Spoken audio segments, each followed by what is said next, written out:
My name is Ryan Harris, and I'm an underwater archaeologist with Parks Canada.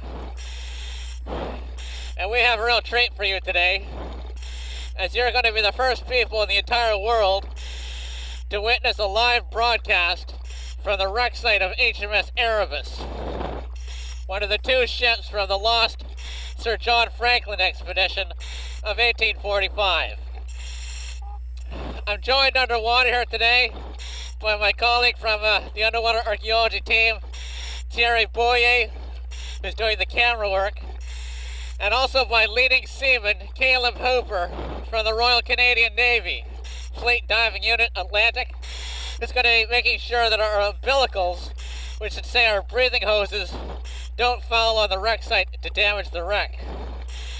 The three of us are going to take you on a guided tour of this remarkable shipwreck site, and we're going to make several strategic stops to show you some of the most interesting parts of the wreck. So that said, why don't you follow me? So here is the first stop on our tour of HMS Erebus,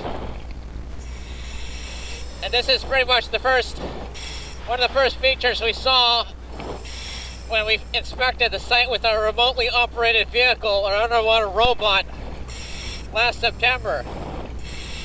You're going to be at the end of your umbilical. What you see here are two brass 6-pounder cannon. We were able to determine the caliber of the guns by measuring the diameter of the bore of the gun. So these guns would each shoot a 6-pound cannonball. Now you might ask yourself, why does an exploration ship have cannons on board? Well, at the same time, it was also a Royal Navy ship, and it was sent into the Arctic with a minimum armament, we believe, of one 12-pounder and two 6-pounder cannons.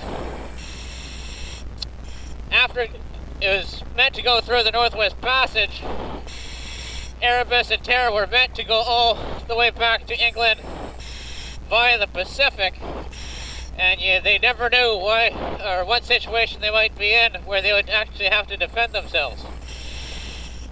So these two beautiful guns were a clear indication at the outset that we were indeed looking at a Royal Navy vessel.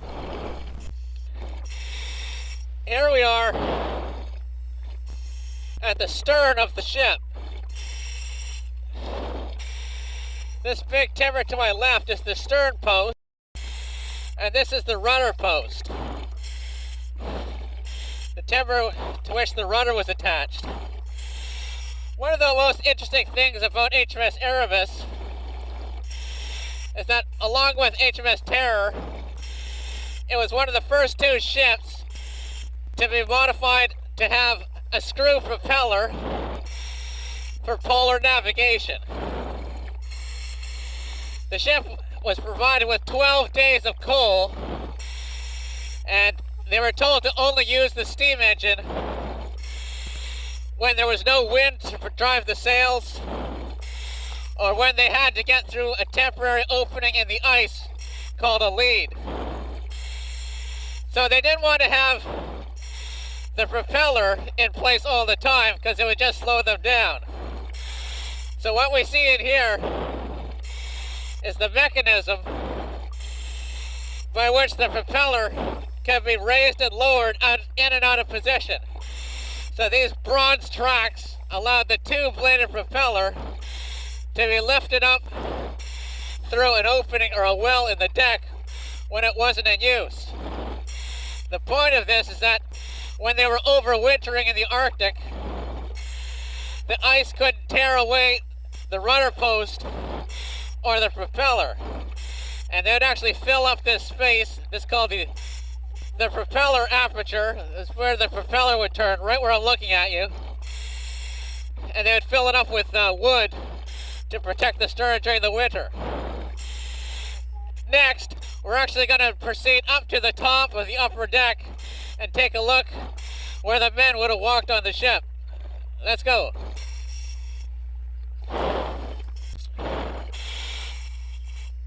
Now we're on top of the quarterdeck. This is the part of the deck, all covered with kelp now, where the officers would have controlled the ship. What I'm looking at here is the rectangular outline of a skylight, and this is actually a window that would have looked down into the wardroom where the senior officers would have taken their meals.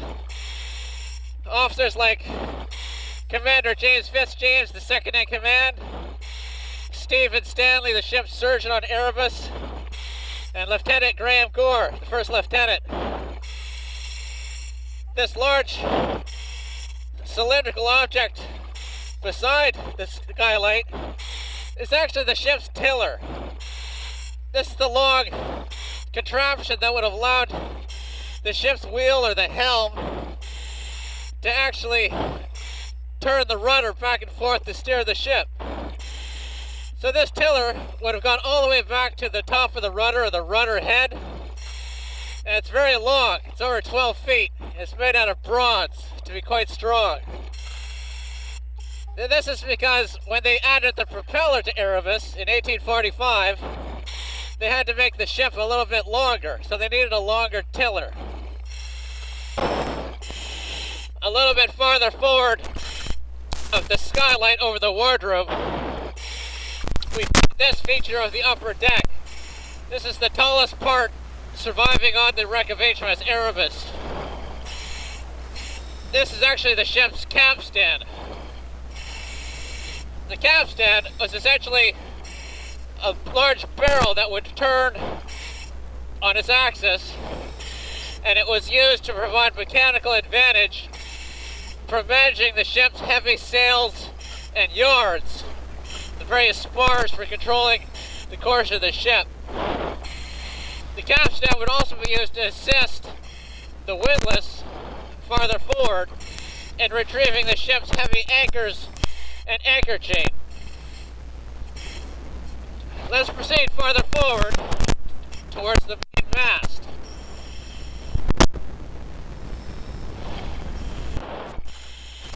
Here we are at the site of the main mast. The tallest of the three masts on the ship.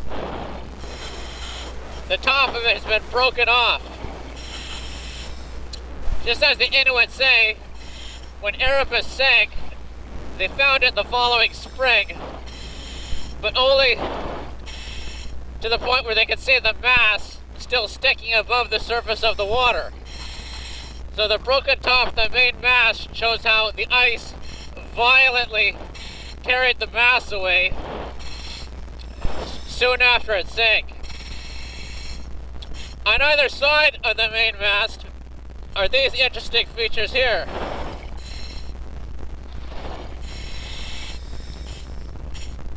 This is the Portside Bilge pump. These are the pumps that sucked water right out of the bilge through these tubes here, so they can get it out of the hold. Any wooden ship takes on water, and if it isn't pumped out regularly, the ship will sink. So this attractive brass bilge pump is actually a patented massive bilge pump, and there will be two tubes.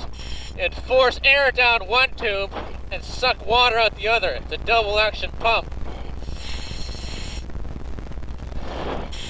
What we don't know is how HMS Erebus sank. Possibly after the last crewman left the ship, there was no one left to pump it out anymore,